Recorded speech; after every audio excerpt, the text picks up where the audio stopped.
workers in February. The state added more than 20,000 jobs over January to bring the total number to well over 14 million non-farm jobs. More than 19,000 Texans joined the workforce, bringing the total number of workers to more than 15 million. Both of those numbers are record highs for the state. The Texas Democratic Executive Committee is holding a meeting in Austin today to select a new state party chairman to replace Gilbert Hinojosa, who was their leader for almost 13 years and resigned after the November election. San Antonio Spurs hosting the Boston Celtics tonight. Warm up at 6:30, tip off at 7 here on WOAI. News on demand at WOAI.com. Our next update, bottom of the hour. Breaking information as it happens. I'm Eric Lycum on San Antonio's news, weather, and traffic station, News Radio 1200 WOAI. Our financial system is cracking under pressure. Your retirement is at risk. Take control now. Lear Capital is offering a free Sky High Silver Report and Precious Metals IRA guide at betternestegg.com. Don't leave your future to chance. Go to betternestegg.com. Morning, noon, and night. News Radio 1200 WOAI. The following show is paid for by the LaHood Norton Law Group. The views and opinions expressed are those of the advertiser and do not necessarily represent those of WOAI and iHeartMedia. Welcome. This is Sidebar. Sidebar, a frank discussion on life, the law, and liberty. Sponsored by the LaHood Norton Law Group. And now, your objection sustained. Your hosts, Karen Klaus and former Bexar County District Attorney, Nico LaHood. Well, good morning, ladies and gentlemen. Nah, this is not Karen. Nice. Good morning, guys. This is Saulo Rodriguez filling in for Karen. She's on a cruise. She's probably dancing somewhere, maybe drunk. We don't know. But welcome. Thank you for joining us on a Saturday, March the 29th. This is Sidebar. There's a lot of things we're going to talk about. When did Signalgate become maybe Whiskey-gate? We don't know what's going on. Was the Signalgate situation that serious? We're going to be talking about that. Also, are the Democrats leaderless? Now, maybe AOC, maybe now that Yolanda Saldívar didn't get her parole hearing or she wasn't freed, maybe they were thinking of her. Should Trump just ignore court orders? I hear online all the time that's why we voted for Trump. Exactly what he's doing, that's what we voted for. But now they are still coming after Trump. So should Trump just ignore all court orders? We're going to be talking about that. Also, maybe during the after show, we'll be talking about measles outbreak crisis. Should you start just getting your invitations out so you can start having your measles party? I don't know. Maybe. A lot to talk about. There's a lot to talk about, Sally. Oh, your microphone on? Yeah. Oh, is it on? Hello? Is it on? Hello? Oh. Yep. Yeah. Can you hear me? Yeah. Oh. Can you hear me now? All microphones are on. Hold on. Oh, let's see. No? Hold on. Anyway, the mics are on right now. Hey, they're on right here. I'm listening to the stream. I'm trying to listen for it. There. Can you talk, George? I can. I can hear myself. All microphones are on. Okay. All right, we're good. I guess we're good. Well, I can't hear Nico, though. yeah, Nico, I can't hear Nico. All right. The mics are on. Come on, you guys talk and I'll jump on. Okay. Oh. All right. Are we good? We're good. We're good? No. No, I can hear him. No. Interesting. Man, is China attacking us this morning? Man, is it Russia? We don't know anymore. It's never China. It's just Russia. It's just Russia. Maybe Ukraine. Yeah. All right. No. So everything that you mentioned, Salo, seems to have some consistency in terms of the theme, right? And it seems to me that the media has been looking really hard because. Are the Democrats, in fact, leaderless and rudderless? I would say it's a rhetorical question. I would say, yes, they are. And they've been looking for a lifeline. And I worry that they may have found one by turning what I think is a nothing burger into everything. When Nico and I had texted early on this week about this developing story, my initial take was, hey, by the end of the week, it'll be a nothing burger. It should be one now. That's not to say there isn't an issue here. There is an issue here, but it isn't the end of the world. It isn't everything. And if you look at what has basically preoccupied the national media, this is all that's basically preoccupied the national media. And in the scope of the things that are really perplexing Americans, right, which is really trying to undo the damage of the Biden administration, economically, at the border, in terms of our foreign policy. This pales in comparison to those things. Yeah, and yet, it's been the most important but thing. we got to look at it kind of globally in the sense that if this happened the other way around, I understand. we'd be losing our crap. I mean, let's just be honest about that. So, we got to look at this. Okay, was it a big screw up? Did they muck it up? Yes, absolutely. We got to be honest about that. We have to. I mean, and look, when you talk about crisis and messaging, you always take responsibility for an action if it's wrong. You release as much information as you can, and then you try not to feed the story.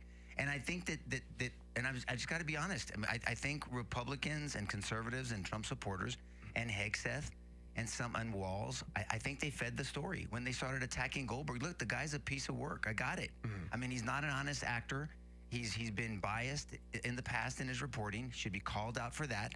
But he didn't lie. I mean, he told the truth. I mean, he was added onto a signal group. Now, whether the signal should have been used, well, I mean, Ratcliffe testified that the CIA loaded it up on his phone. So obviously Signal's being used, and that means Signal was being used by Biden administration. So I'm going to call out the hypocrisy. And then you get people on the other side saying, well, don't do whataboutisms.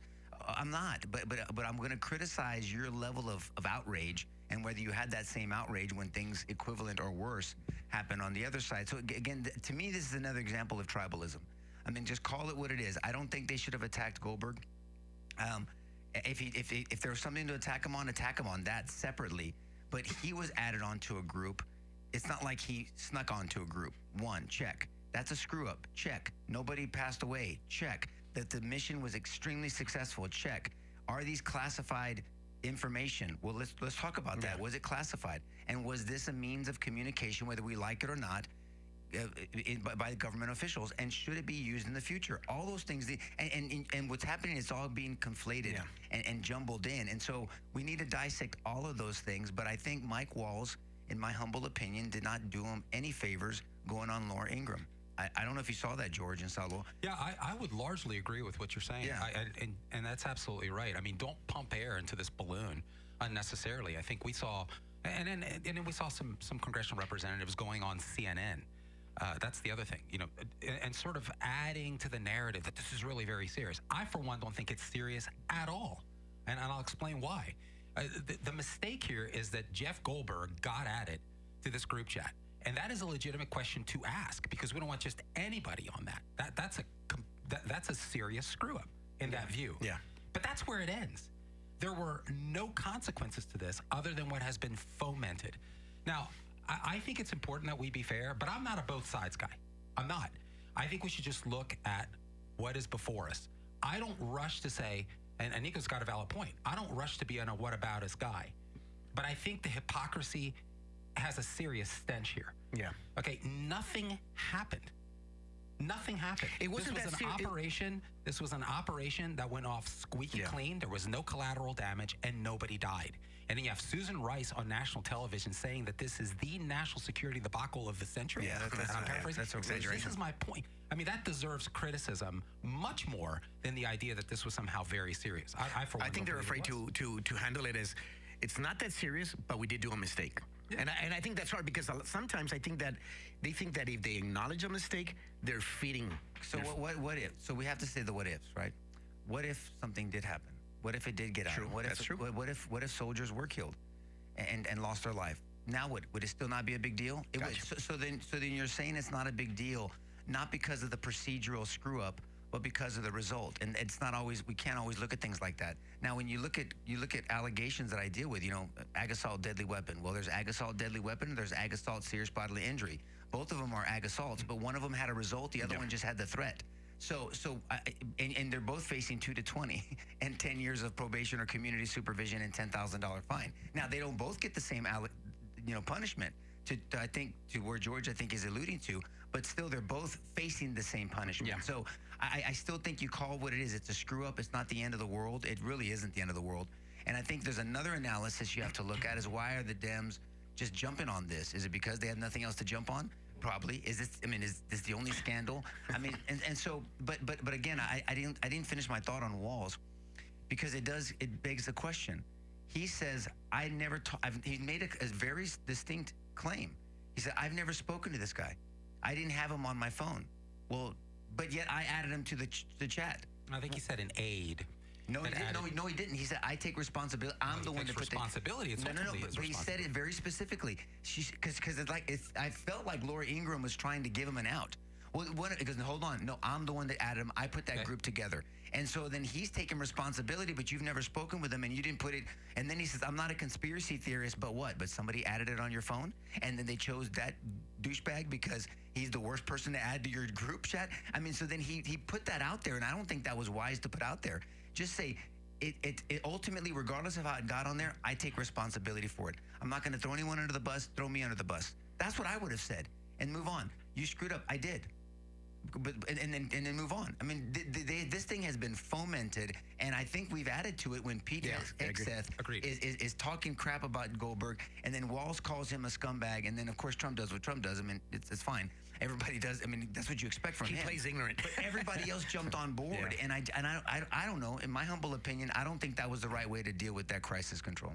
Yeah, I think we definitely made this a lot worse than it needed to be. Yeah. We didn't help the situation. And by we, I mean conservatives and on social media too. And there's all kinds of social media magazines and social media sources that are conservative that I think have made the matters worse by not conceding that this should not have happened. And we can all agree that this should not have happened. But I do take issue with Jeffrey Goldberg. You said he didn't lie. I think he came close. I think he misrepresented, and I think the Atlantic magazine is a propaganda machine. How did he lie? What did he lie about? No, I think he misrepresented the situation, and he had to backtrack, and the magazine clearly backtracked. About war plans? It started out as top secret. It's not top secret. Then it went to classified. It's not classified. Then it became sensitive. Started out as war plans. Then it became attack plans.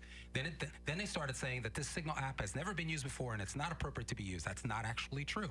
It was used extensively under the Biden administration. Their cybersecurity folks came out and said that this is not just a system that's used that's encrypted, but it's actually a best practice. Classified, reasonable minds can differ on the classified part. But they testified before Congress, and the people who actually know and determine whether it's classified said that it was not. And so the point is that the magazine had come out and spewed a narrative that they changed literally on a 24-hour cycle. This is not a trustworthy publication, and Jeffrey Goldberg Lee is at the tip of the spear there. That's what I'm saying. That's not, you said he's not an honest broker. I agree with that. I just think that's a separate issue. I just think that's a separate issue. Why is that a separate issue? Because it's a separate issue. Well, say it like it is. Don't say it. Change it. Say it. I agree with that, but it comes across as deflection. That's all I'm saying. Take your licks on the screw up, and then say, now can we move on? Now let's talk about Jeffrey Bogren and dishonest reporting about it. They're separate issues. Again, they're getting conflated, and I don't think it does us any favors. That's all. I don't think it does. The reason why we're still talking about this is it's because it's been fomented into everything. And while the Republicans have not helped, I don't think they're the principal reason why we're still talking about this. This is a national media campaign that's driving this. Well, that's nothing new. But I know we got to go to break. Yeah, we got to go to break. So log on to sidebartv.com. You're listening on Facebook. Go to YouTube, Twitter, X, whatever. Thank you for joining us, and we will be right back.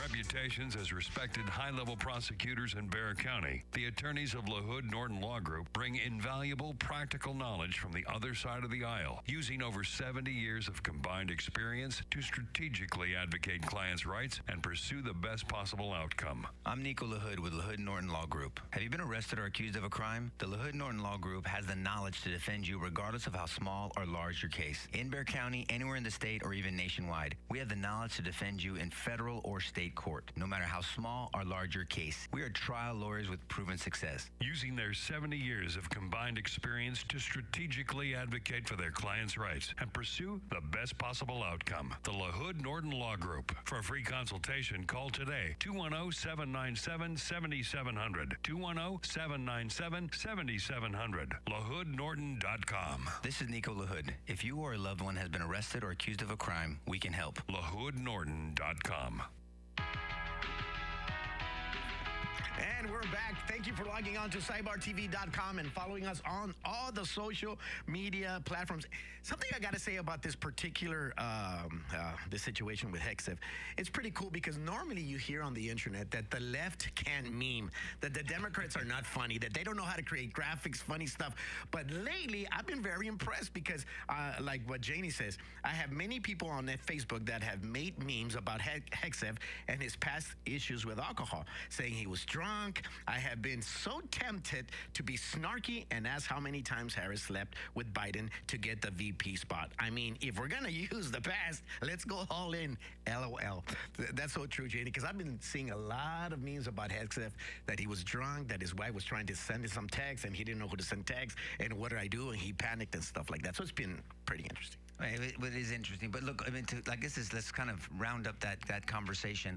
I mean, look, there's different, we have to compartmentalize the issue, I think, with this whole signal gate thing. We have to analyze, okay, the screw up and acknowledgement. Then we have to get into, okay, what was classified? Was it classified? Yeah. Was it sensitive? Who classifies it? When does it get classified? What's the standard of classification?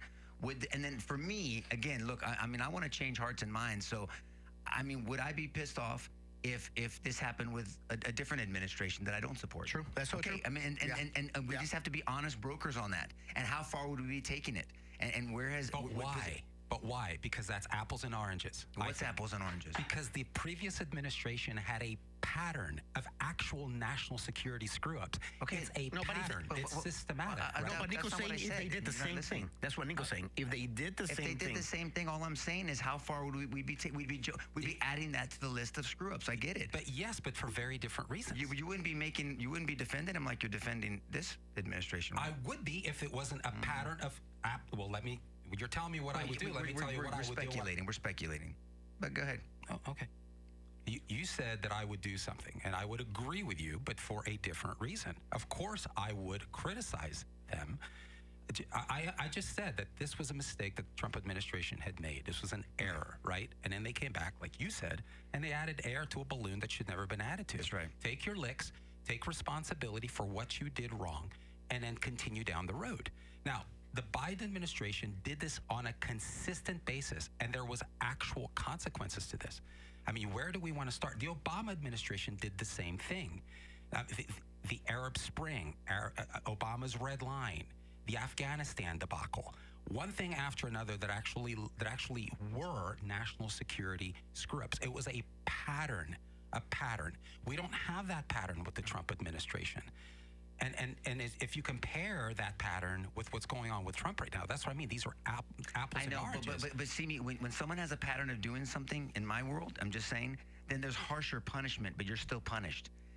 And so you say, well, I only pointed the weapon once. I didn't shoot it, or I shot it, but no one got hit. I mean, you're still charged with aggravated assault with a deadly weapon, and you're still facing what you're facing, and you're still probably going to be convicted or given some type of deferred adjudication. All I'm saying is this, we have to dissect this. I think that this is getting jumbled together. And so I agree with one of the points you were making, that in the end, no information was really shared. I mean, in the sense when you're talking about sources described, I think they said this in the hearing, methods, locations, coordinates, names, targets, locations, routes. I had a debate with a buddy in our firm, and I said, well, if this would have leaked, who would have been saved or who would have been hurt? I mean, we're speculating here too. Who would have been warned? What would they have done with it? Okay, so when you talk about plans, and George is a builder, so someone has a plan to build your house versus an order to deliver lumber and concrete and cement.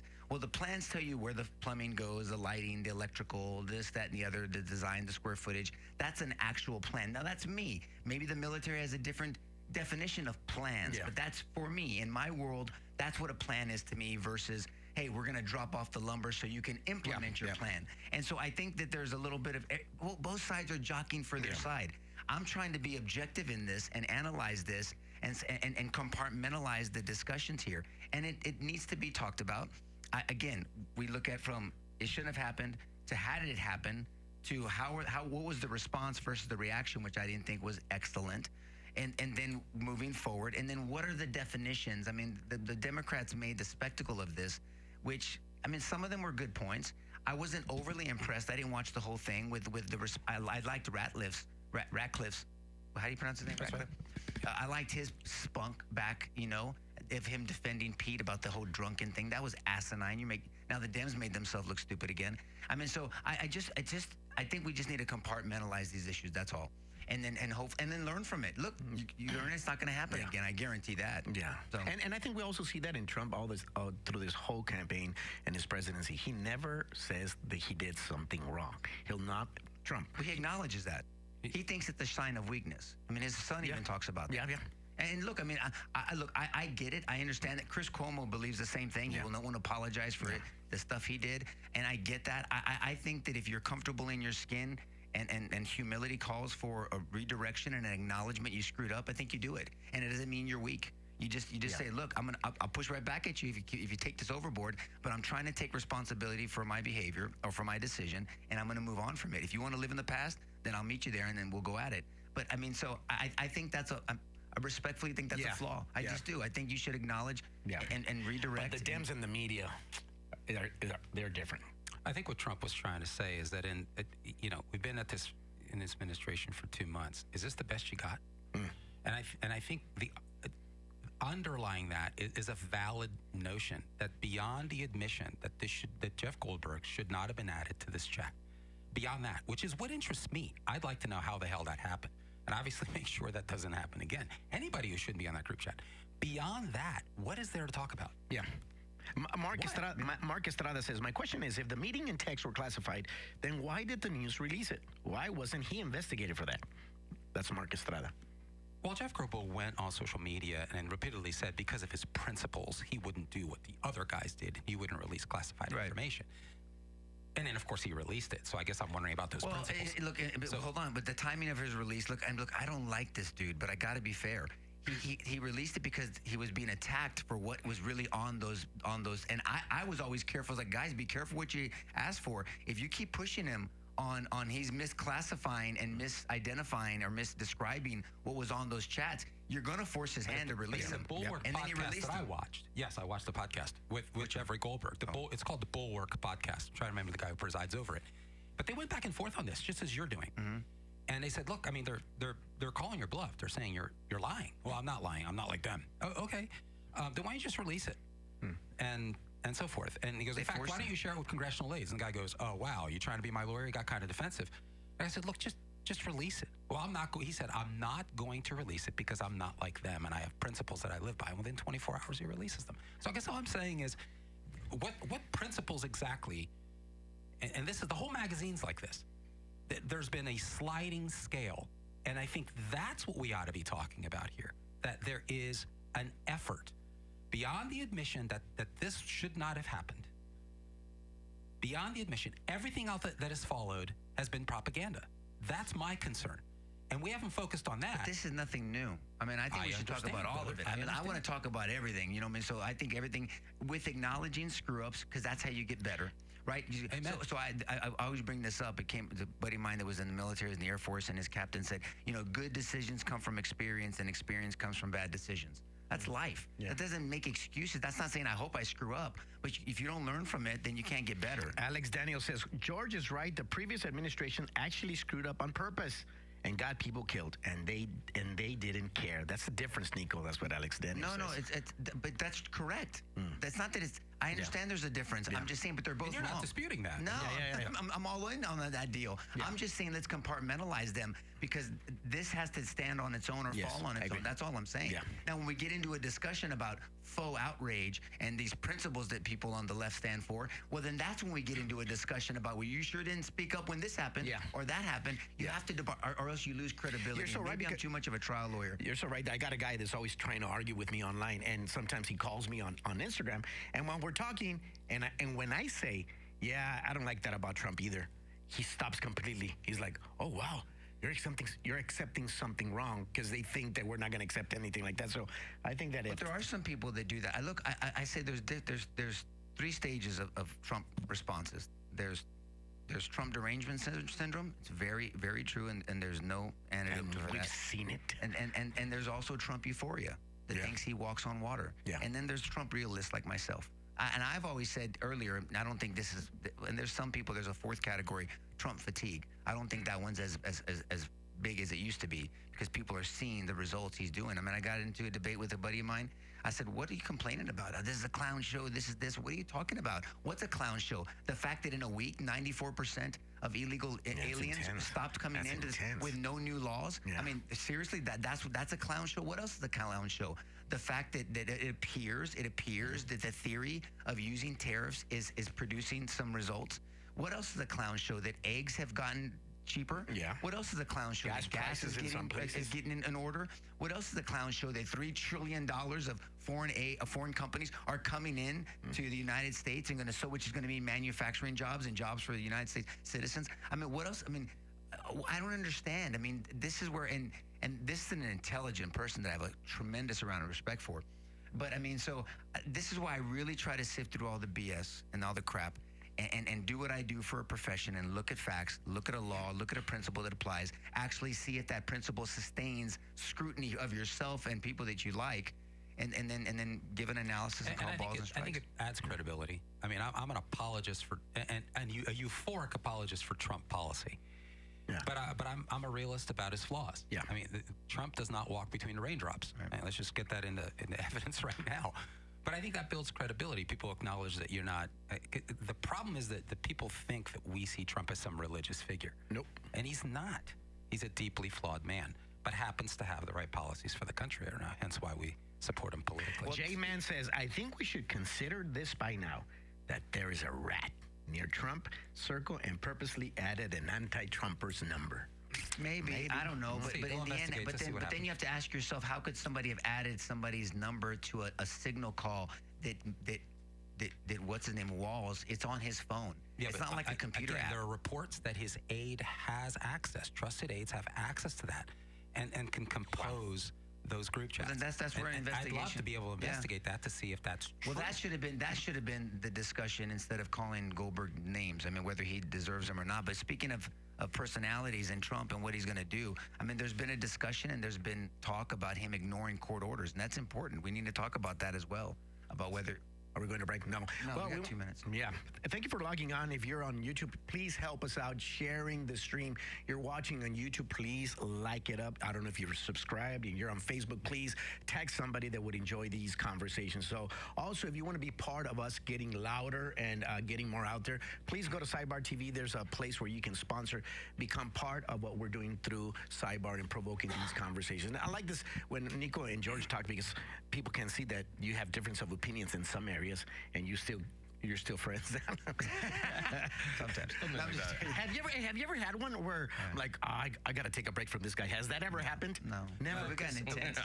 Not even 2 seconds. Like, forget George. No. I've had Send him back to Brazil. I would never say forget George. I'd probably say it's another F word, but I've never said it. Yeah, right. No, but I think what we need to do, I know we're going to be going to break, and so even though, Salo, I know you're trying to imitate Karen, but yes, guys.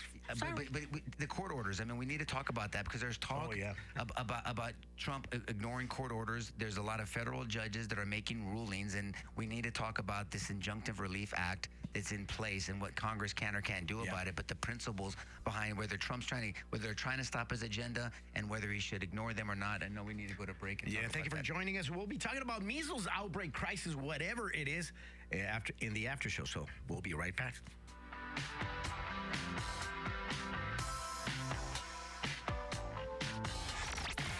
San Antonio's news, weather, traffic, plus breaking news 24/7. This is News Radio 1200 WOAI from the GiveMeTheVin.com Sell Us Your Cars studio. Good morning. I'm Eric Lycum on News Radio 1200 WOAI. Republicans continue blasting Democrats over today's so-called Tesla takedown protests across the country. Details coming up. First, traffic and weather together. From the WOAI Traffic Center. 35 northbound off-ramp to Evans Road is closed due to some construction. Loop 410 southbound on-ramp from Houston Street is also closed for construction. I'm Alexis, News Radio 1200 WOAI.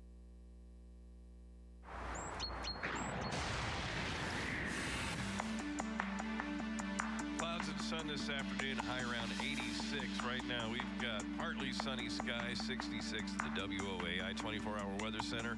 Our top story. Tesla dealerships, cars, and charging stations being targeted by protesters upset with Elon Musk and Doge's action to cut federal spending.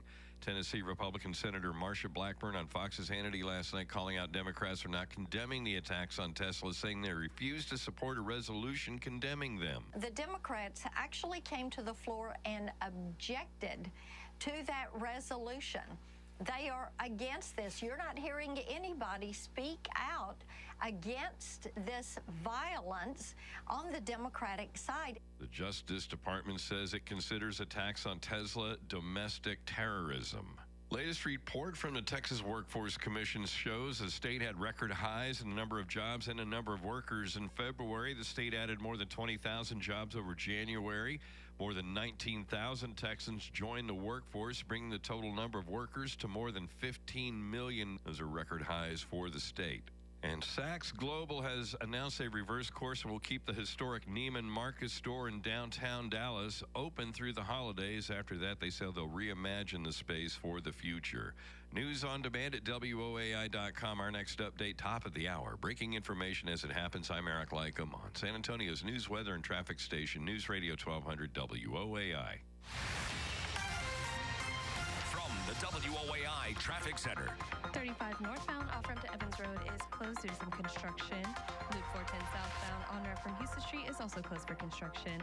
I'm Alexis, News Radio 1200 WOAI. This report is sponsored by Lear Capital. Our financial system is cracking under pressure. Your retirement is at risk. Take control now. Lear Capital is offering a free sky-high silver report and precious metals IRA guide at betternestegg.com. Don't leave your future to chance. Go to betternestegg.com. And we're back. Patty K, watching on Facebook, says, wow, Karen looks different. Man, identify as Karen today, so who's sexier? We don't know. Anyway. It's not an improvement. Thank you. I wonder what Karen is doing right now. You think she found love? Maybe. Did she go by herself on the cruise? I don't know. Oh, did you do air quotes? Did you do air quotes over there, Sandra? In our mind, in my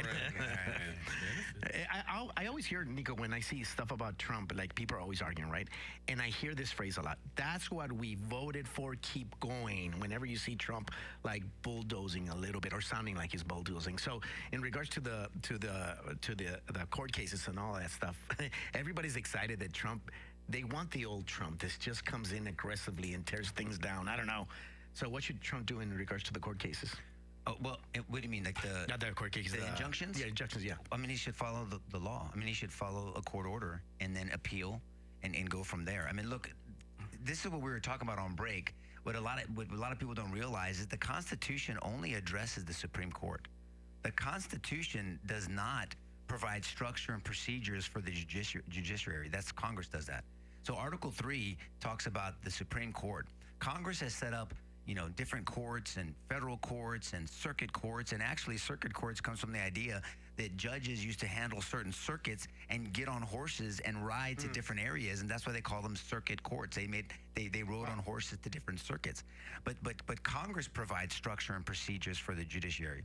And so with this Injunctive Relief Act, Congress can act and put a 3-judge panel in place and maybe expedite a process. Because look, the executive branch should not be bootstrapped by the judiciary unless it's to protect them from doing something unconstitutional. Because look, we bitch about it unless we like it. Because I mean, this vaccine mandate, that was okay when a federal judge said, hold on, you can't do this. On the student forgiveness loan deal, when a federal judge says you can't do this, which Biden talked about ignoring, by the way, even though he didn't ultimately, it didn't seem like he ignored it, but he talked about it. He talked a big game.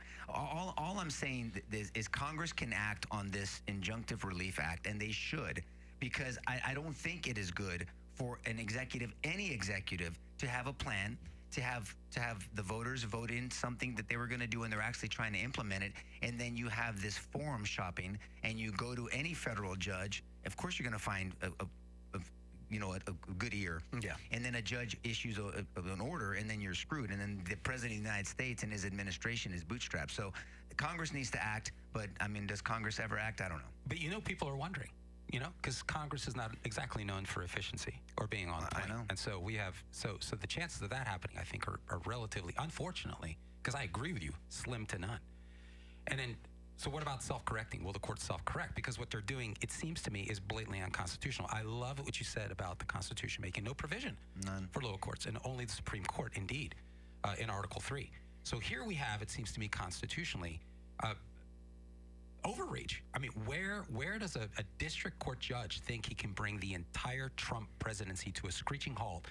Not locally, but nationally. And Americans are looking at this. What exactly was the point of me voting for Trump and voting for an agenda? Yeah. If all it takes is one guy in a district, and by the way, overwhelmingly, and I would like to see some scrutiny of this, overwhelmingly, Nico, of all these injunctions, they're coming through the D.C. Circuit Court. Right. There's 25 judges in the D.C. because I wanted to get into it and see what's going on in D.C. Circuit Court because it fascinates me. There's 25 judges total. 10 of them don't do anything. They're senior judges. They're not involved in issuing a ruling. So it comes down to about 15 judges. By the way, it seems interesting to me. I think it's interesting that a third of those judges weren't even born in America, and some of them recently became citizens. And a third of the judges have literally zero judicial experience prior to becoming circuit court judges, appointed circuit court judges by both Obama and Biden. And all of those judges are the ones involved in these injunctions. Let's keep in mind, over 2/3 of the injunctions issued this century have been against Trump. That's a big, people, you need to repeat that. That's a big deal. There's only been 120 something or Amen. injunctions. And then 2/3 do the number have been against Trump. I mean, that says a lot. So this does look like lawfare again, not to prosecute, but to restrict and to hinder. And so the Democrats, I don't, and then we'll get into this topic either later or after. I want you to play it out. I want you to play out your scenario. Finish that, because people are wondering. It's sort of this pregnant pause. Yeah, you go through the appellate process, but on something that is a clear violation of Article 2 powers, and it gets the United States Supreme Court, because everybody's wondering, what happens if the United States Supreme Court, in a split decision of 5-4, which I think is possible, I pray to God it isn't that way, but in a split decision 5-4, says, yeah, that's okay. Boasberg can do whatever he wants. And so what I'm here to say is that in situations like that, unless it's some cultural issue, in situations like that, it is legitimate for the President of the United States to consider blowing off that court order. And there is a precedent in United States presidencies for doing that. And we're going to have, I pray that it doesn't come to that, but we have to think about how we're going to sort of conduct ourselves. Yeah, you got to play that out. Work that out. I am by no means suggesting that that's ideal. It is not. I'm just saying that this is the consequences of a corrupted process. That worries me. Well, Richard just said, how did Judge Boasberg get 4 cases against Trump? What kind of lottery do they have? I don't know how it's worked in that court. It is supposed to be random. Yeah. Richard Mills says, it's a legitimate question. I don't know. These are legitimate questions, by the way. If you can judge, shop, he says. Richard Mills says. It's forum shopping. I mean, that's what they're doing around the country, but it sounds like they have a great venue there in the D.C. area. So to go any further.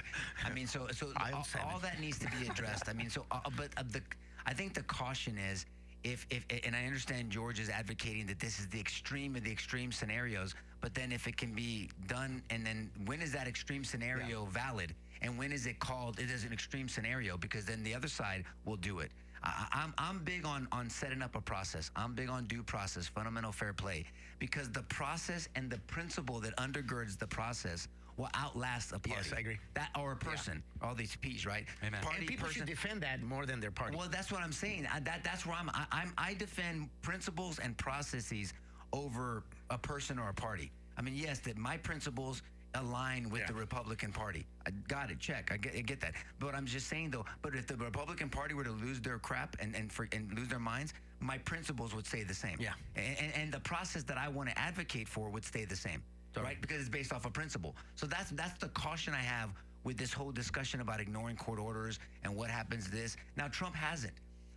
Trump has been very obedient to court orders in the past, and he has followed a process. And there's no one that's gone through court problems and court cases and accusations and procedural issues than Trump has. I mean, there just hasn't. And he's followed them. So pause on the criticism on Trump being a dictator. Dictators don't listen to other people. Dictators don't follow order, and you can claim he's not orderly, but he hasn't taken over that position and made as much as they want to claim, he hasn't made the presidency a dictatorship. He hasn't. And if the criteria for declaring somebody a dictator is that they, in extreme circumstances, are prepared to blow off the Supreme Court, and I pray it doesn't come to that. Trump doesn't have the franchise on that. You're going to have to go back to Franklin Delano Roosevelt. Last time I checked, he was a 3-term Democrat. That's right. And dare I say, hold on to something, Abraham Lincoln. And if I may quote him, quote, if the policy of the government is to be irrevocably fixed by decisions of the Supreme Court, the people would have ceased to be their own rulers. End of quote. And so the point is that in various ages, there have been times when the judicial system has been, shall we say, corrupted or broken.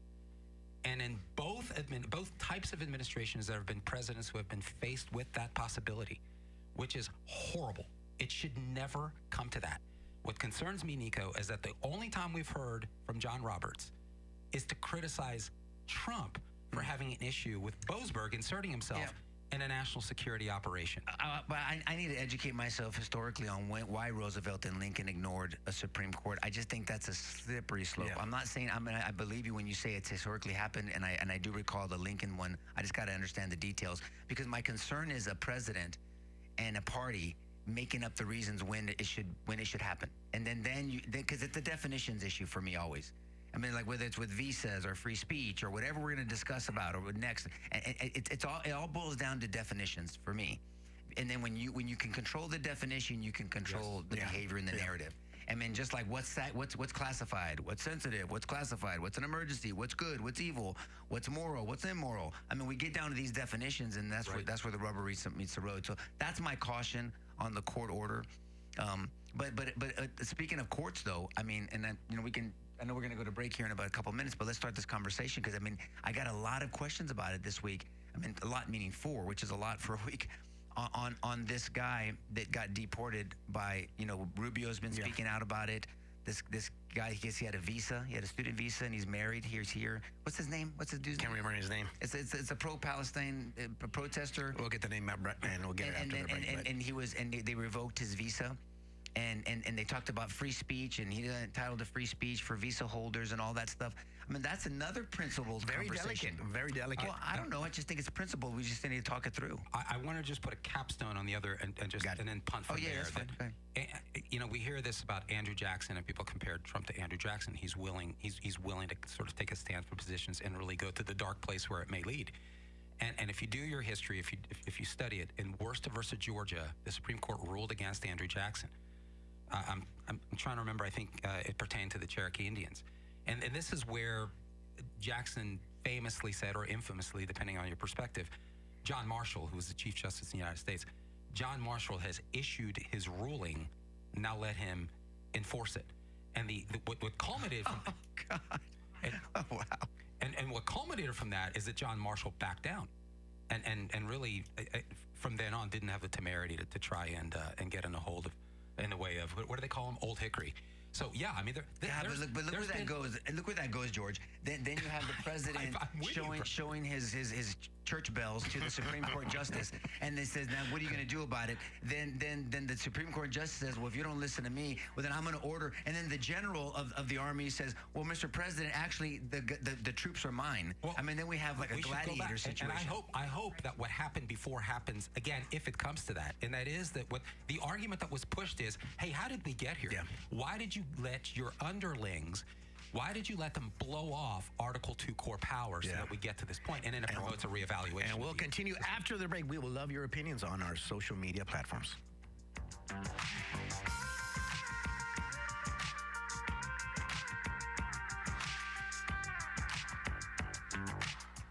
With reputations as respected high-level prosecutors in Bexar County, the attorneys of LaHood Norton Law Group bring invaluable practical knowledge from the other side of the aisle, using over 70 years of combined experience to strategically advocate clients' rights and pursue the best possible outcome. I'm Nico LaHood with LaHood Norton Law Group. Have you been arrested or accused of a crime? The LaHood Norton Law Group has the knowledge to defend you regardless of how small or large your case. In Bexar County, anywhere in the state, or even nationwide, we have the knowledge to defend you in federal or state court. court, no matter how small or large your case. We are trial lawyers with proven success. Using their 70 years of combined experience to strategically advocate for their clients' rights and pursue the best possible outcome. The LaHood Norton Law Group. For a free consultation, call today, 210-797-7700. 210-797-7700. LaHoodNorton.com. This is Nico LaHood. If you or a loved one has been arrested or accused of a crime, we can help. LaHoodNorton.com.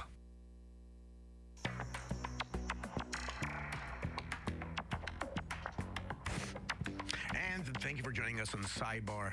Go to Sidebar TV and choose your favorite platform. Thank you for supporting us through sponsorship right there on SidebarTV.com. Thank you for liking, sharing it, hearting it up.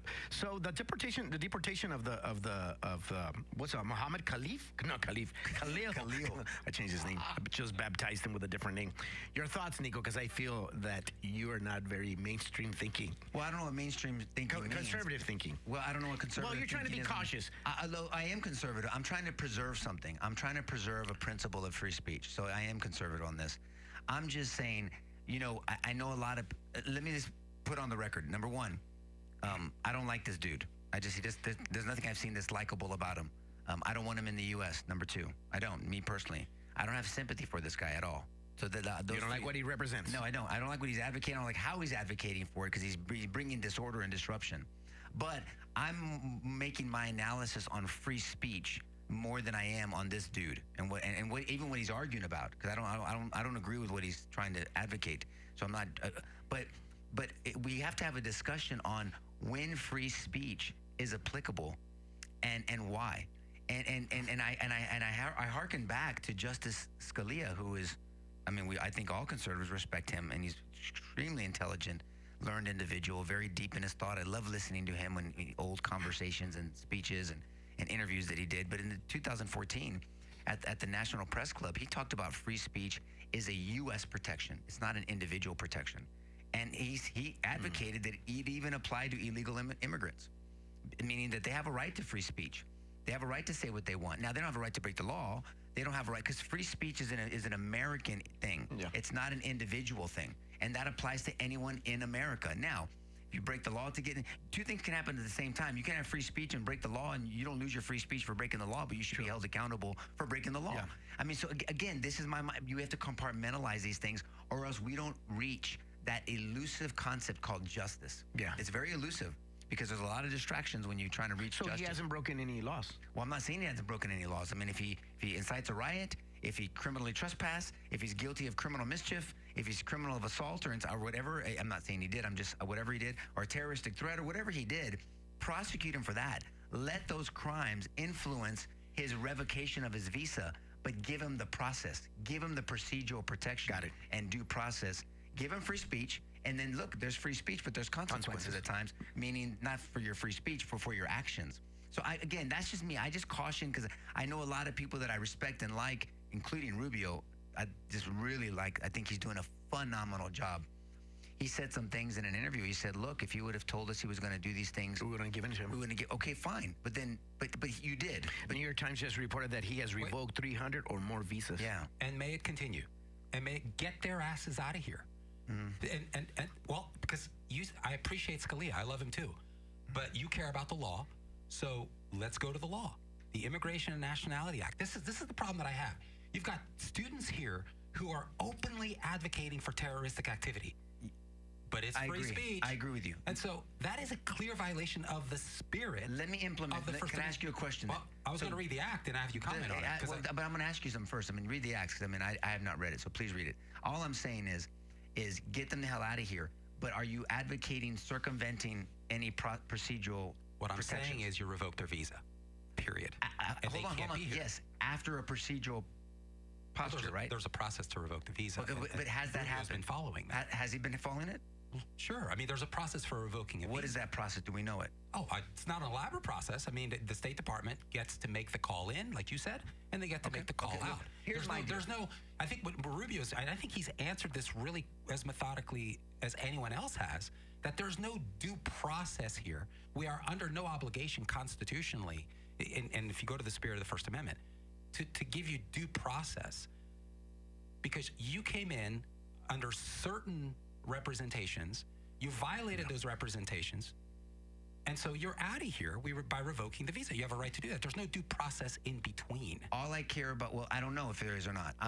All I care about is procedural and principle. That's it. I agree with you. I don't want them in here. I said that when I first started my talk. I don't want them in here. I don't like what they're advocating for. But you want to respect the rule of law. I just want to make sure that, again, it goes back to the thing I've been saying for years, Saulo. Be careful of the world you help create, because someday you may have to live in it. And I can't tell you how many times I see in my profession where, and let's just say a law enforcement person, a government person that's advocating for something. And what do you care about this? Until their kid gets in trouble, and then all of a sudden they become the best defense attorney and apologist for due process and for this, and don't overstep your bounds and Fourth Amendment. All I'm saying is a principle is a principle is a principle, and it applies all the time, not just when I want it to. That's my only point. So you're now seeing those kinds of issues where Nico and I go at it. Yeah. Because this guy is a true defense attorney.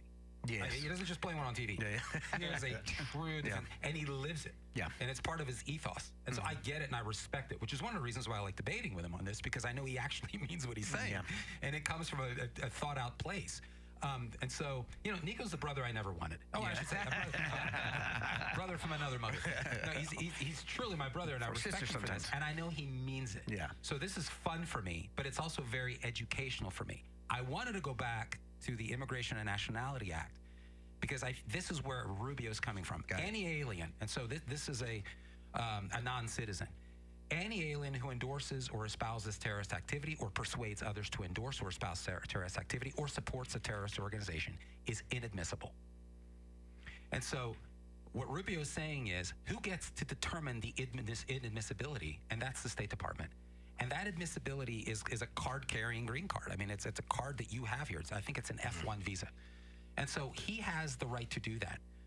There is no intermediary process. But who gets to determine what's terrorist activity?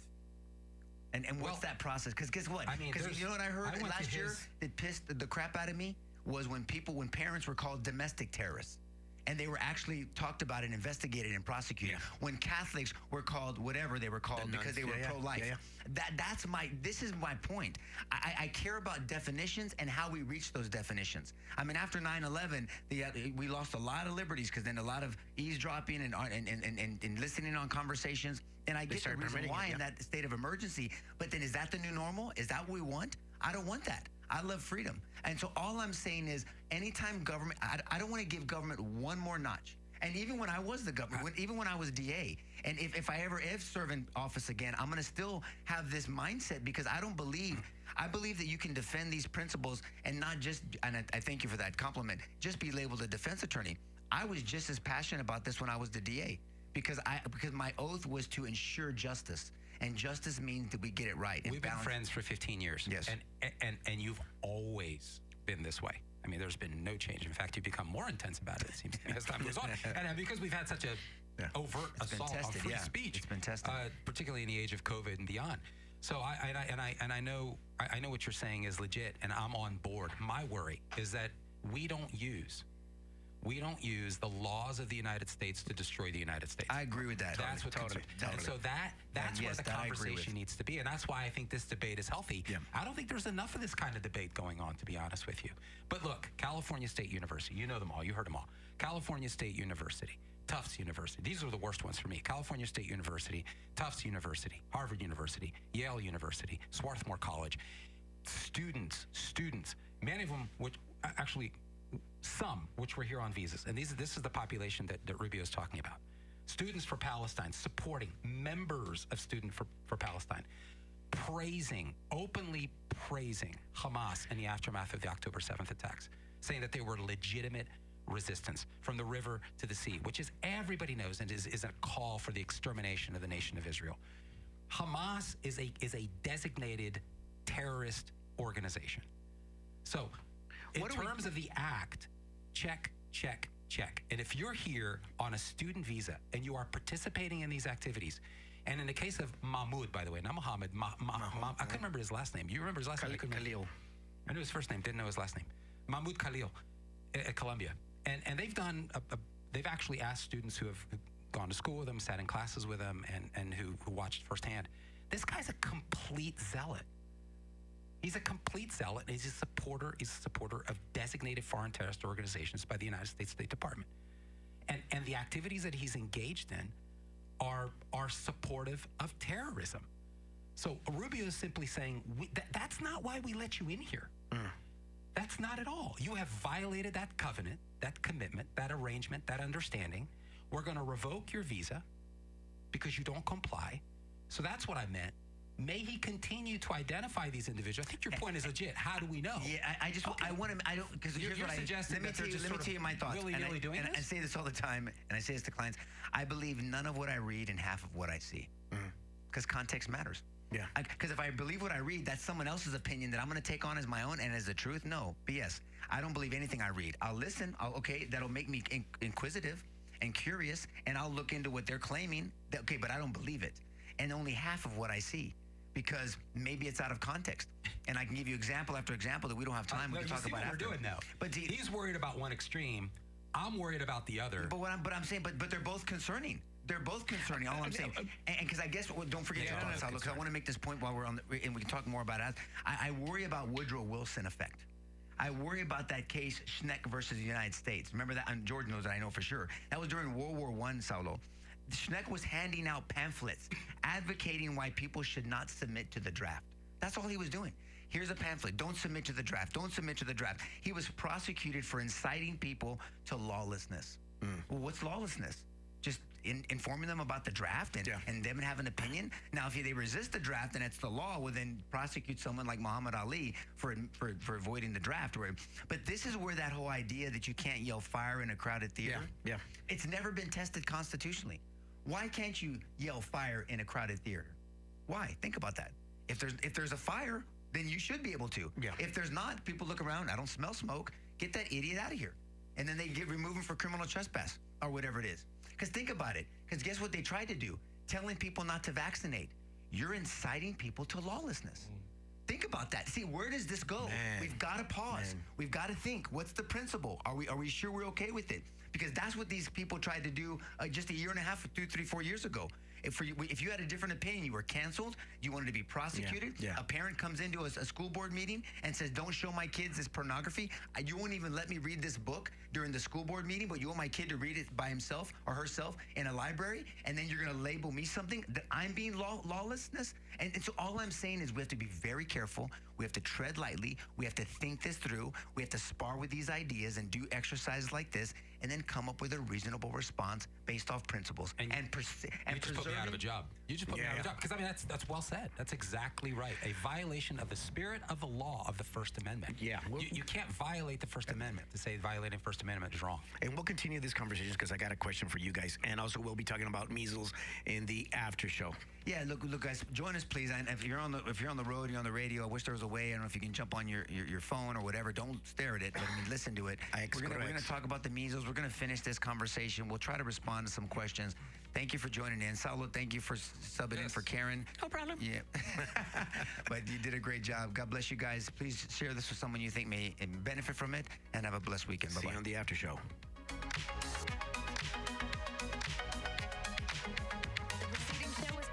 By the LaHood Norton Law Group. The views and opinions expressed are those of the advertiser and do not necessarily represent those of WOAI and iHeartMedia.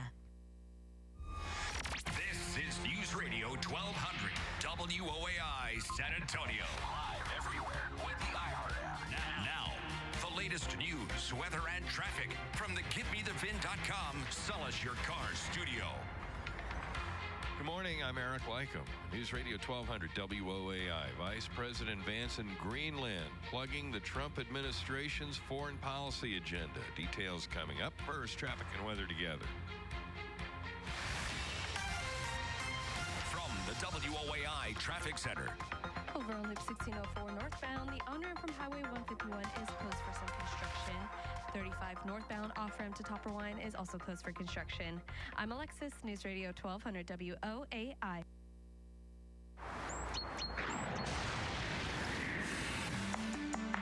The more wet weather around, but again, heaviest rain south and east, and hopefully starting to push away. Some areas did see some double-digit totals. We've had some isolated showers. showers, thunder showers around today. Rain chances good. Still could be locally some heavier rainfall. Mid-70s improving by the weekend, though. Drier air, partial sunshine, near 85 both days. I'm meteorologist Ray Stajic from the Weather Channel on San Antonio's official weather station, News Radio 1200 WOAI. We got clouds, sun 68 now at the WOAI 24-hour weather center. Our top story. Vice President J.D. Vance visited a U.S. military base in Greenland as President Trump continues to push the strategic importance of acquiring the Danish territory. Vice President J.D. Vance says he respects Greenland's self-determination, but he also says the U.S. will do a much better job of protecting this semi-autonomous territory than Denmark. Our message to Denmark is very simple. You have not done a good job by the people of Greenland. You have underinvested in the people of Greenland, and you have underinvested in the security architecture of this incredible, beautiful landmass filled with incredible people. We hope that they choose to partner with the United States because we're the only nation on earth that will respect their sovereignty. Yeah, I texted you back. Thank you. I love that. There we go. Oh, yeah. Thank you. Yeah. I was going back to the court docket. Are you getting a signal? I know that Lincoln blew off the United States You ready? Court, Yeah. but Stand by. Okay. Ready? Go in 3, 2. threatened to do that. Was about All right, we're back at the after show with Nico and George on Sidebar. Thank you for logging on to Sidebar TV. Thank you very much. During the week, we put the promotion, and I want to thank everybody that just likes it and shares it and encourages other people to watch. And also, thank you for tagging other people, because sometimes it's hard to have these conversations. And thank God for Nico and George that can give you a lot of insight because of their experience and their amazing brains. A question, Richard Mills says, if you can't control who you allow in on a visa, why allow the program? Richard Mills. That's what Richard Mills says. Well, look, no system is perfect. Exactly. I mean, obviously, it's like saying, why did you allow if you can't control someone that comes into your home, and it's not a one-for-one analogy, the United States to exactly your home, but then why let anybody in? How could you let somebody in your home? True. I mean, then let no one in your home, I guess. And so you just have to do the best you can. Nico, to your caution about the Khalil guy, right? His visa was revoked. Why? Because he was participating in terrorist activities, right? What about all the other students that are protesting with him, and they're also here on a visa? Are they also? That's my caution, like you're saying. I don't know, and I have zero issue with him being his ass getting kicked out of here. You have no issue with that? No, get him the hell out of here. I don't give a shit about him. I'm not worried about him. I care about the process. I care about the procedural process, the posture that we took, and the idea. And I'm concerned about whether we say, look, I believe someone can say some evil, stupid shit. I just do. I think you can say almost anything. I do. Yeah. I'm not on board with the whole you can't yell fire in a crowded theater. That hasn't been constitutionally protected. Yeah. I think someone can make fun of kids on the spectrum of autism, even though I think it's disgusting, and I'll probably call you a piece of dog shit and say something. And you about have that permission to do that too. And say something about your dead grandma to make you fight me. But whatever. Damn. I'm just saying. Yeah, but that's my free speech, I agree. let the chips fall where they may. But I believe in free speech, because if you're not, we have to protect even speech we don't like. That's my only deal. And so I have to be very careful. Now, the only distinction, and it's not free speech, this is a commission of a crime. If you and I are robbing a bank, and I say, Saulo, hurry up, shoot him, we don't want any witnesses, that's different. That's not free speech. I mean, you don't get free speech because we're committing a crime. So we're furthering a crime. We're not just sharing a thought. So that's a distinction.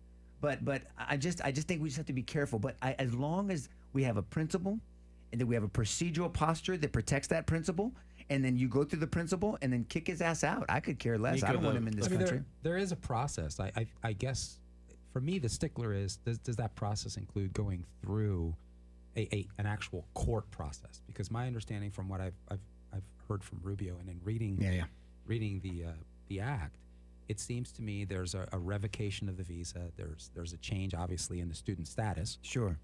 And then there's an expedited deportation proceeding process that happens at that point. That doesn't involve expedited. Dare I say James Boasberg? Yeah. So I think that's what I'm trying to say. But I'm worried about an extreme. You're worried about the other.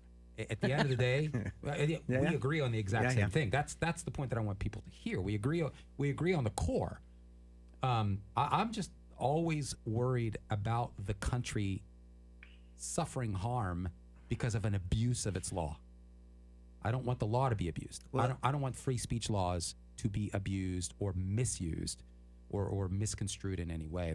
That concerns me, because there's been an enormous amount of damage to America in the name of civil rights. Because if we don't in the name protect of free this speech. process, then we're going to lose the visa process. And I think it's good. I mean, Yes. you Yeah. know that. Yeah. I mean, my people in my family Same. have used it, and all I worry about the label, how you got the label, and what we do with the label. Yeah. That's what I'm saying. Label, how'd you get it? What do we do with it? That's the problem, because I'm telling you, guys, let's not forget, just a short time ago, conservatives were labeled a bunch of shit. Yeah.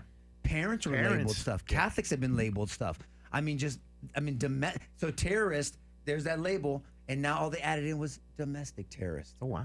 And then because we disagreed with them. I mean, look at it. Bobby Kennedy was on a list 3 years ago of the top 10 people giving disinformation. It was canceled from every platform.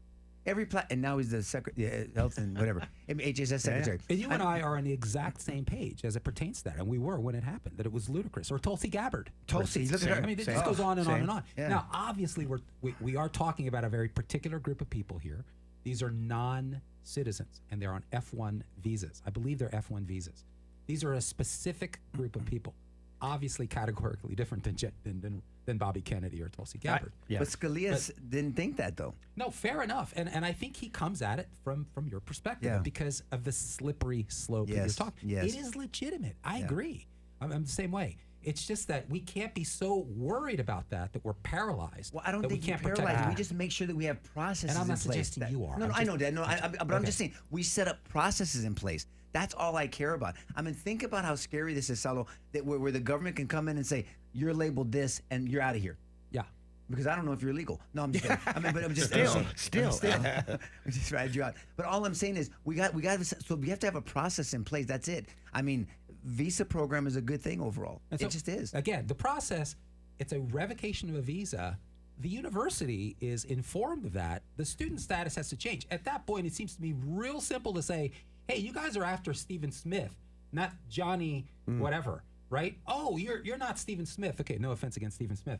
Or in this case, Mahmoud Khalil, right? You got a blonde-haired Norwegian who walks in and says, hey, I'm not Mahmoud Khalil. You guys revoke my point is, there's a step there to be able to say, you've got the wrong guy here. Yeah. And even if that somehow that gets mistaken, there's a deportation proceeding, at which point they could say, hey, you got the wrong guy. So there's steps in place. It isn't just you revoke the visa and you are literally transported out of the country. That's not happening. Check out what Alamo Talk says. This is for a shirt. Thank you, Alamo Talk. He says, without free speech, America doesn't exist anymore.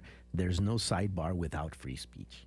Amen. That's a And then- shirt. and I Alamo think Talk. that's the point Yeah. that we're making. That's Well, exactly right. That's exactly. That's why I'm just such I'm an unapologetic defender of free speech. I Yeah. just am. I think So it's if the critical. process But when was you there, George- misuse free speech, Yes. you can also destroy free speech, and that's the point. Because the Biden how can administration, you misuse free speech?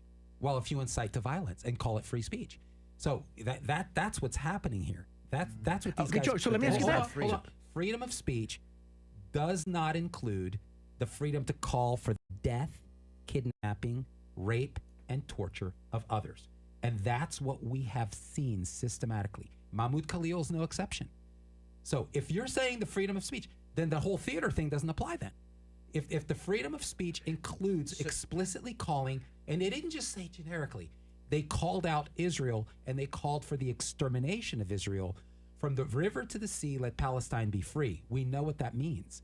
And then there's what they did on camp, which I know you would never support, destroying public property and going around mask, which, by the way, it's also part of the act. You can't be masking yourself and be doing this in a stealthy way. So if that's what you're doing, how's that free speech? No, let me say. So they did that to That's free speech. Oh, okay. Not the second part. Not the second Well, part. that's what I'm Go, saying. Salo. I want you to say, because you've been waiting, but I want to talk about that. I'm not talking about the physical actions. Yeah. But free speech is free. Calling for the death of a particular person. I don't know. I think it's horrible. I mean, Is that the law? Disgusting. Is that the way it's written? No, that's not the way it's written. All I'm saying. There's two things. There's the law that allows you to have the visa, which says you can't do that shit. And then there's. So what do you think and about then people there's what I think advocating Nico was talking pedophilia? about. If someone says you should actively go looking to have sex with minors, What happens to these people? I think that is a gray area. But when you call out Why a minor, is that a gray area because versus if you're calling out violent? a specific person and you want them to be raped, and you're on social media advocating that, I think you've crossed the line.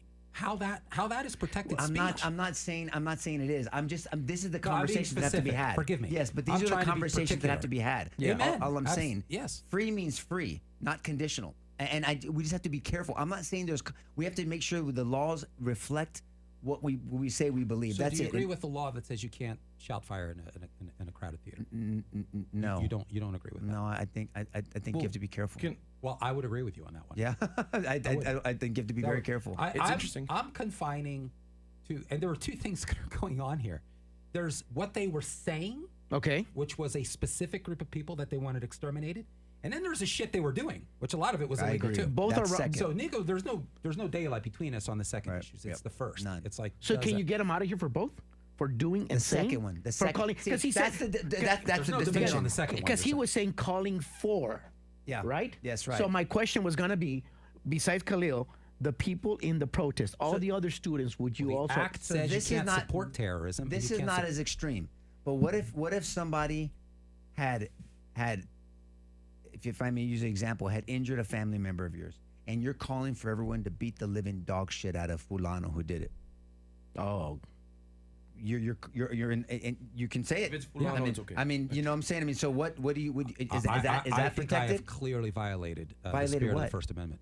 So I'm calling Oh on. I'm calling So on you believe social. in free hold on. speech? I'm calling on social media for basically the abuse and perhaps the murder No, of an you individual. just said beat the shit out of, but it could lead to murder, sure. But I'm just saying, well, don't make it into something that's not yet. We got a lawyer here, bro. We got a lawyer here. This guy is a 24/7 defense attorney. Okay, it's just the way it is. That's why he's always like, "Hey, stay out of trouble." But if you don't, give me a call. No, but I get it, but it's just a slippery slope. Yeah. that's I all, know, man. but where? I mean, think about it. You're calling, especially today. Everybody's networked, and you're calling for the death of a specific individual. it's How have you disgusting. not I think it's violated the spirit of the disgusting. First Amendment? But Richard says, also freedom of speech does not include inciting a rise, fight, and open inciting of death and terror along with the calling for That's destruction. inciting what I a right. thought. There's a law that specifically speaks to that. Then Okay, that's well, what I'm how's saying. that? I guess that's where I'm coming from. we Maybe I'm not have using to have the a right word. law. So what I'm saying, but we weren't talking inciting a riot. Okay, that's different. That's the law addresses that.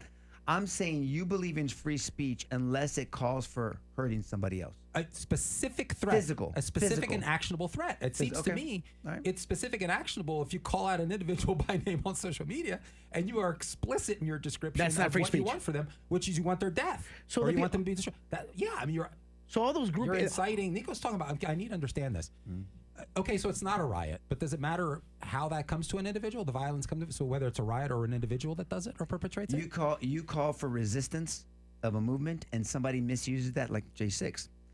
Trump didn't ask people to storm the Capitol, but he's being prosecuted as if he did, and his free speech and all that other stuff. This is where it goes. He just said, "Let your voices be heard." Everybody can look at the transcript. He did not incite a riot, and but so- he's being quote unquote socially indicted for that. Yeah. All I'm saying is, what if that became a law? I think that your speech, even categorically if different. misused, I understand. I know your distinction, but I'm just saying we have to talk it through. That's all I'm saying. We do, because And the we have to slippery make sure slope- we understand what we're saying. And principally, it's a slippery slope. And I George, think that's what Scalia I think what we're was trying to worried illustrate about. here, and I think we George, have, is that there's- it is a slippery slope, and you could quickly get into abuses very quickly, and that's dangerous. But that's why this is worth the conversation. 20 students on a visa shouting from the river to the sea. All those, they get their visas revoked? If they're protest, Calling for the death of Israel. yeah, calling for the death of Israel. Yes. According to the act, have a that right. Oh, wow, justifies the revocation of the visa. And that's what Rubio's saying. According to the act, and the State Department has, again, there's So a they process. just I don't wanna- eliminated- Wait, I don't but if wanna you're not a suggest- citizen, why should you get the same protections? Because you do, because you get the same protections that's because you're on different. this land. Yep. The protections are with the land, not the person. And I would agree That's with that. what If you're Scalia here and is you're advocating. non-citizen, and you are in a classroom, and you're having a heated discussion within the context, so this non-citizen can't talk openly, and even though it's an This unpopular nation position, protects them. He should be able to. Yeah. This is different. Wow. That the act is specific to supporting terrorist And activity, violence, right? or actually, in this case, this guy was actually a member. Right. That's where it crossed the line, and that's what I'm saying. You got to come back to the law. And Rubio's saying, "Look, I'm following the law, and it's totally within our purview under State Department to do that." We revoked the visa. The student status changes, and they goes through deportation proceedings. So George is making a distinction. See, these are good discussions. Like I said, So 24/7. so it's terroristic threat. If I put you in fear of serious bodily injury or harm, imminent fear, that's a terroristic threat. Got it. That's not free speech. Because You crossed the line. You crossed the line. So Well I'm just said. so that's the distinction. There's a law that carves out just like and the other way when we talk about laws carving out. So if you murder a child under 10 years old, you're charged with capital murder, right? That's just it. Well, the penal code acknowledges a baby in a mommy's womb as a child under 10 years old, but the penal code carves out unless a mommy directs a medical profession to terminate the pregnancy. So the penal code carves out abortion. For everybody else, it's capital murder. You have the death penalty, except for the mom. That distinction. And the medical professional acting on the mom. Why? Where's the principle behind that? Do you see my point? So I just wanted to make sure we got to get under the hood, dissect these things, peel the onion back, and make sure we know what we're standing on. Because with terroristic threat, that's not protected speech. Us doing an armed robbery and me saying, Salo, shoot him, hurry, he's going to be a witness. That's not protected speech. So George is, I don't disagree, by the way, George. I just wanted to push back on this principle that we make a distinction in our laws with words that are encouraging violence and are actually directing violence. Look, there's not free speech for a mafia boss that says, that's well "Hey, said. George, take him out." But what are you talking about? Take him out. He doesn't pay his vig. He didn't pay the money. He didn't pay the dime. Take him out. And then you go and kill them. I get prosecuted under RICO and under the law of parties for murder. Okay. That's on speech only. See my point? Those are the distinctions. My goodness, because I can imagine you're a Jew at the university, and these guys are marching to kill you. That's a terrorist threat, right? Well, yeah, it's a specific incitement to violence. Now, I want to get back to the context that started all this, which was students that are openly supporting the activities, the philosophy and the activities of Hamas. Hamas is a terrorist organization. It's been the term one, I think, since 1997. And so Nico was, because I gave you a part of the act, I want to go to the other part of the immigration law, and I want to say it to you, see what you think. Okay. This is a different section of immigration law that says that any alien, non-citizen, quote, whose entry or proposed activities in the United States, the Secretary of State has reasonable ground to believe would have potentially serious and adverse foreign policy consequences for the United States, is it admissible? Which is interesting to me. Any alien whose entry or proposed activities in the United States, the Secretary of State has reasonable ground to believe would have potentially serious and adverse foreign policy consequences for the United States. Wow. Is inadmissible. Now that's a lot of latitude. It's tremendous. But my issue is this: that's on the entrance. So yeah, we don't have to let anyone in our country. Safer. That's safer. Yeah, that's like, okay, be safer than sorry. You need that type of latitude on the entrance. Yes. And I think that's the issue. There's no bookends on that. It's not like, oh well, you're in, you can burn the country down. No, that's I what get that. Rubio said. There's no. But I think, we have a principle here. We have a principle here that is ingrained and soiled into the land. Yeah, that's how much that's what we have to protect. Now we carve out. I love how we wrestle over it because this is so critical, man. It's critical, man. This is so essential. This is in fact, and we've seen how it's been abused even recently. That's how it is. Domestic terrorists, parents, Catholics. You can't say you're pro-life. You can't say don't take a jab. You can't say this. And these labels. See, when you talk about if this was applied to a citizen or someone on the grounds, I'd be terrified of this versus the entrance. Yeah. Reasonable ground. What the hell does that mean? Potentially serious or adverse harm. What does that mean? Shit. You better be very careful with that, and you better hope that your dude or girl is in office and because I love Rubio. So I'm taking it outside the fact that I'm a huge fan of Rubio and of the policies of this administration overall, and I have to dive into the principle. That's all. I think the difficulty adds to the beauty of America that we're trying so hard to protect everybody at the same time, and it becomes like but you can't. Yeah, see, I know. If you protect the principle, the vast majority of people get protected. I don't want to protect a terrorist. I don't want to protect certain people. Fuck them. That's another way to say it. There's no other way to say it. I mean, I'm not trying to protect them. I'm trying to protect the person that gets called them and is not them. That's what I'm trying to protect. Yeah.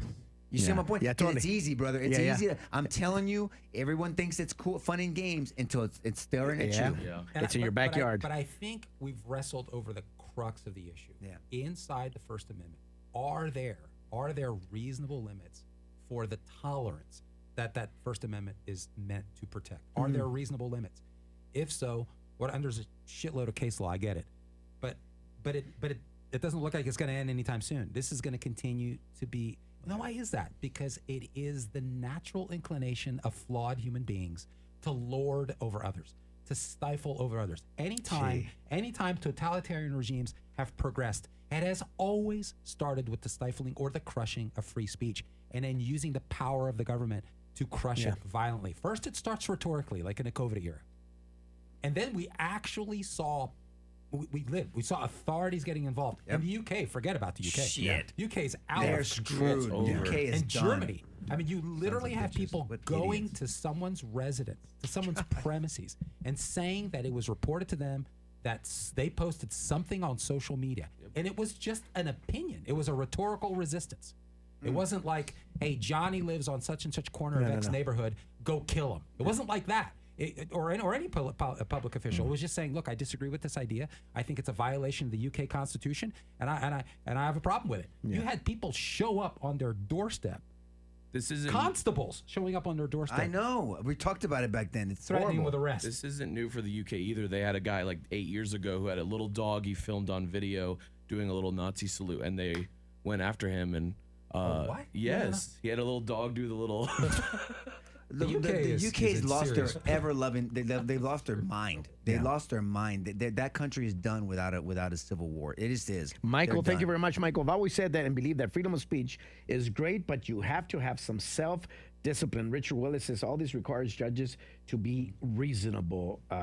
Man, this is an amazing conversation because it's so delicately beautiful. He touches on an important point, doesn't Nico? The idea that our founders envisioned a moral, a virtuous people. Well, that's the only, and an educated not just people. an educated people, but a moral and virtuous people. You have to have self-restraint, for goodness sakes. And the less self-restraint you have, the better case you make for a bloated government. Yeah. I mean, to Jeff's point about the UK, think about where the UK is at. I mean, people that are getting in trouble for advocating the British flag. I mean, the nationalism, saying things. The most common baby name in the UK is Mohammed. Sure. I mean, they've handed over their culture to another culture that is antithetical to their principles or their former principles. I mean, that country is screwed. They became so free that they're slaves now. Their history is going to be gone. Oh, no, it's done. Jeff, it's over. These people are done. These are dumbasses that in the interest of labeling as, inclusive and all this other bullshit that is completely bastardized. It's all about the definitions. I think this matters. And it's hard to have this conversation because the other side said, racists, you can't talk about this. No, it has nothing to do with racism. I mean, like I brought up, and I kind of glided past it, even on this show. But I brought up the fact that at the D.C. Circuit Court, you have a third of judges that weren't even born in this country. It's legitimate to ask the question. It is. Country of origin not matter? I mean, does it not matter? Wow. Does it not matter? That racist, you have George. position. That's what I mean. I'm just curious about gotcha. it. No, yeah. You've got judges who had no judicial experience. I want to be clear about that. They had That's not more important one. to me. That matters. Yes, the DA. but it matters to me. It seems to me it matters to me. You know, these people are weighing in on decisions concerning illegal immigration, military, and all. Tanya Chutkan, for instance, was born in Jamaica. Yeah, I think she was born in Jamaica. Amid, is it Amid Mehta? I think Amid Mehta was where the hell was he born? I think he was born in India. Then we have Ana Cecilia Reyes, who has no judicial experience. This is the woman who has stopped Trump's executive order saying that you can't have gender dysphoric people in the military. She is, what is her claim to fame? She is the first LGBTQ member of that court. See, Nico will tell you, he remembers in legal textbooks that the most important criteria for sound judicial reasoning is whether you're a gay guy or a lesbo, right? Apparently so. Lesbo. So it doesn't. So apparently, it doesn't. Intense today. No, but I'm saying, I'm saying, you look at their ideologies. What's the other guy, Nico? The guy that Amir Hatem Ali or something like that. George, you just made the argument for you never to be able to be a judge because you weren't born here. Exactly. That's what we're trying to get to. I mean, I'm just saying, and I think people would be well served you being a judge. So that's why I care That's more. not what I said.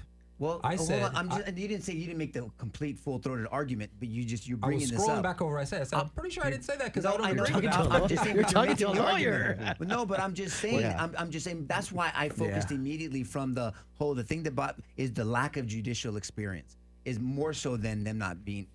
Them not Where being you're born from. here. Yeah. You understand my point? Nico, sometimes people use this argument. Extreme times require extreme measures, right? So this guy says, I'm sorry, in my opinion, Vinny, I would like the administration to stop all immigration, full stop, until and when we have a balance and reform of immigration system. Have you ever thought of that? Yeah, there's this comedian that says, I love diversity. I love that this nation is made of so many people. But he says, right now we've had enough of diversity. Yeah, but that's a legitimate argument people are making. So Vinny's not wrong by just putting that in the conversation. Yeah. They're saying, okay, so if the boat is filled with water and we're sinking, stop the water from coming in. Let's figure out. Let's get the water out. I agree. Let's figure out why the water's coming in. Let's make sure that when we want water in the boat, it's because we want it in the boat and it's going to be used properly. So, I mean, there's an argument for that. Now, is that practical? I don't know. Is Trump, I think, doing the best on that? I think he's getting the best of both worlds. Yeah. That we kind of be more scrutinized. We scrutinize more, to Rubio's point, on people coming in. But yet get all the people that don't need to be here out and the bad people and the criminals out. Look at what it stood out to this person.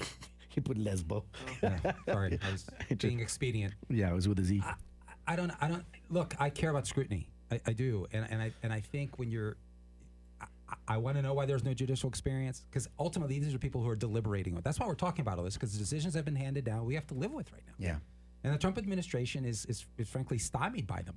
So it matters, and I know the country of origin doesn't come up, but it seems to me, given the type of position, it's legitimate to ask. These are I don't know. Ties to foreign nations and cultures. Are they the right ones to be weighing in on decisions concerning U.S. military, illegal immigration? And then when you look, they have no judicial experience, and the only experience they have is activism against the United States on these issues. So I don't know. But there's a lot we can talk. There's a lot. Fast. Yeah, I know. There's a lot more we can talk about the immigration process. A lot of stuff we can keep on talking about, lesbos and things like that. But online, I keep seeing a lot of fear tactics in regards to measles. Let's talk about measles because we got to go in a couple of minutes.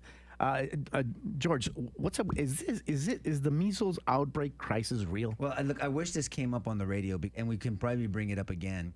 Because they're going to still talk about it. Yeah, and we'll bring it again because we have a commissioner on Commissioner's Court that took a very public opinion against people that had questions and they were pushing back about not taking the measles vaccine. And I thought, I'll say it. Look, I mean, and I think you reached out to him. We reached out. Yeah, and they didn't respond. I think his statement was, "Protect your child, get the vaccine." Yeah, get the shot. That is a very, I'm going to say this, ignorant, irresponsible, uninformed. Well, it's irresponsible because there's consequences to it, but he's entitled to be. I want to go that far. I just think it's ignorant, meaning not knowing. I'm ignorant to a lot of things. I don't know certain things in a lot of areas. That's an ignorant statement because all he was touting were the same parroting talking points. Nothing new. And then George will go through the science as much as people want to go through because you got to understand George. He got on the show because of his background. Yeah, he's a chemist. He worked for a number of pharmaceutical companies, not just in management, but actually in the actual what they call it, the bench. Yeah. Well, he was actually in the laboratory creating and bringing medicines to market. He didn't directly work on vaccines, but he overlooked it, and so he knows the science behind it. And so I'll let him talk about the science or lack thereof of true science. But that's such an irresponsible statement by the commissioner, and that's unfortunate. It's very irresponsible because you're demonizing people for their thoughts.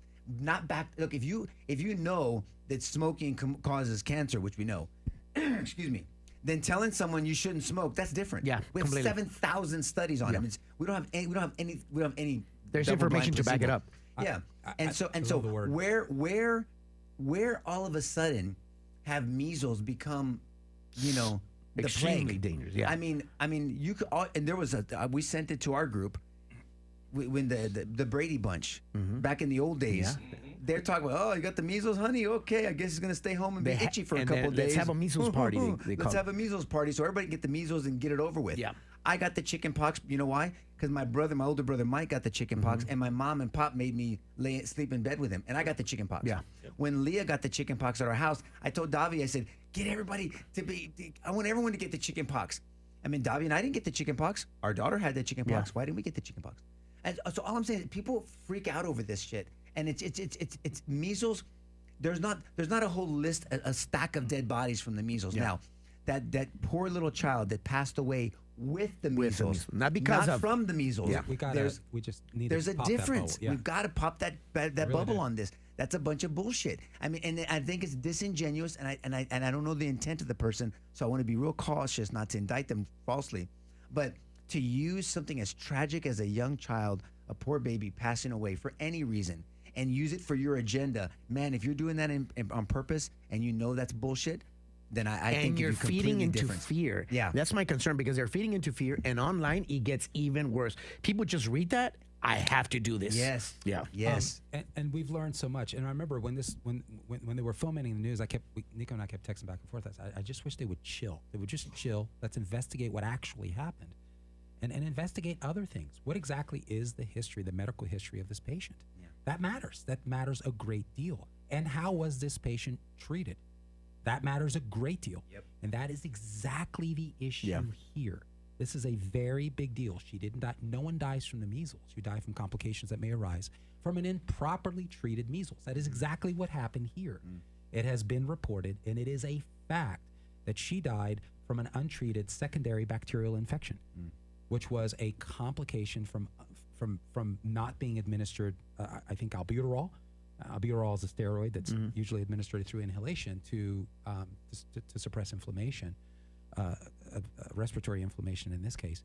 That didn't happen, and there were no antibiotics administered until the very, very last minute, and she succumbed overnight on a ventilator. That's the issue. And then being on a not, ventilator. Not measles. And as far as this commissioner, one of the things I wish he would have come on, because I would have liked to ask him, because he said carte blanche. Everybody's got to go vaccinated because that's the magic bullet here. In his view, that's what they do. The CDC takes that position that MMR vaccinations are the magic bullet. That is a problem. That is a problem because their very own vaccine adverse events reporting system, VAERS. I want people to understand that every single year there are more deaths after MMR vaccination reported in the VAERS system by concerned, not just some schmo, by concerned healthcare providers than there are documented measles fatalities. Say that again, George. So understand, Every Saulo. So single VAERS, year. the Vaccine Adverse Events Reporting System, VAERS is part of the CDC. Okay, so this is not some kooky, pilgrim or gypsies out there in the whatever these weirdos they like to call people that are just having curious questions. VAERS is part of the CDC, and this is a self-reporting system. And we've talked about on the show before. In 2010, a pilgrim group, they called them, it's not pilgrims, but it's called a pilgrim whatever group out of Harvard, did a study. And the VAERS reporting system is self-reporting. Only 1% report, roughly. On a high side, some people say 10%, but let's just say 1 to 10%, to be fair. That still sucks. Right. If you look at the numbers, then do the math, whether it's 1 or 10% reporting. But George, make your point again, because that's a big point you said, from the CDC. It is important that every single year there are more deaths reported by healthcare providers, not just individuals, but healthcare providers, that are attributed to MMR vaccination than there are from measles fatalities. Yep. And I want to know where the outrage is about that. I want to know where's the investigative effort there? Where's the commissioner on that issue? Yep. And these are and you can go to the CDC, you can go to the VAERS system, and then you can also go to the NVSS system, the National Vital Statistics. That's where this comes from. So why isn't anybody concerned about that? Why? Yeah, man. This is without, because we're just on a time. We need to allocate a good chunk of time on the radio. Perhaps the next. Because I think this week they're going to be talking about it, and I think we need to cover it again. And I'll reach out to this commissioner. You know, it's interesting, Nico, because they use fear tactics to get you to the vaccine. And sometimes thank God for Meta and Facebook. Now they're allowing vaccine conversations. I don't know if you noticed. Finally. Right. And I've seen a lot of reports, and I'm very cautious what I share. But sometimes I'm thinking, maybe I'm sharing too much. But sometimes I'm like, we've got to get this information out there, and we're not doing it enough. But why? What do you mean sharing? Share it. I know. Whether I know. people receives it or not. Totally. Look, you should be able to stand on your product, so to speak. I agree. If I claim that we're the best law firm, then we should be able to stand on our product. If someone says they have the best widget, stand on your product. Don't just say I'm going to silence my opponent because I don't want them to know that my product really sucks. I mean, either it works or it doesn't work. I mean, I just because they're selling fear, but. Yeah, and misinformation is what. And look, you're entitled to spread misinformation. But then don't stifle my true information, what I claim to be, or maybe yours is true. But let us both talk and let us advocate that. To me, let me tell you why I take it so seriously, and I've always taken it seriously. That's like going into a court of law after you've been accused of a crime, and the government comes in, and doesn't allow you to say something in your defense. They tie our hands, or vice versa. So just that would be horrible. No one would like that system. Yeah. And so let everyone present their case, back it up with evidence, and then let the jury come back with the verdict they come back with. Yeah. That's just the way I think. Man, we want to thank everybody for logging on. Thank you very much for supporting Sidebar, either through Facebook, YouTube, or X. Thank you very much. And I encourage you, please share it as much as you can. Tag somebody that would enjoy these type of conversations. Like Punch? Yes. See, be careful. Oh my goodness, violence and the races got together today. Let us revisit this topic. Yeah, we have to. We have to. Because my issues are also clinical, and people need to understand True. It's passed along as some clinical magic bullet, and there are serious clinical problems that are never asked. So again, if you're watching and listening right now, we want to have a more thorough conversation about the measles, because during this week, like this last week, you've been hearing a lot about the measles. A lot of people are getting scared, and what do I do? Where do I go? Well, next week we're going to talk about this topic. So if you know that, please tag somebody and tell them, hey, on Sidebar next week we're going to be talking about the measles. So thank you very much. If you want this type of conversations to grow, please go to sidebartv.com. There's this place where you can sponsor and become part of our family. Yep. Guys, thanks for joining us. Any comments that we need to comment on or respond to? No? Guys, thanks for joining. Hope you enjoy these conversations as much as we like having them. And like Saulo said, please share with someone that may enjoy these conversations. Chime in, make your comments. We try to look at the comments after, and I do my best to try to respond appropriately when I can, if I have time. And I know everybody else does too. Saulo, Jeff, and George, and Karen looks at them as well. God bless you guys. Have a wonderful weekend. Bye-bye.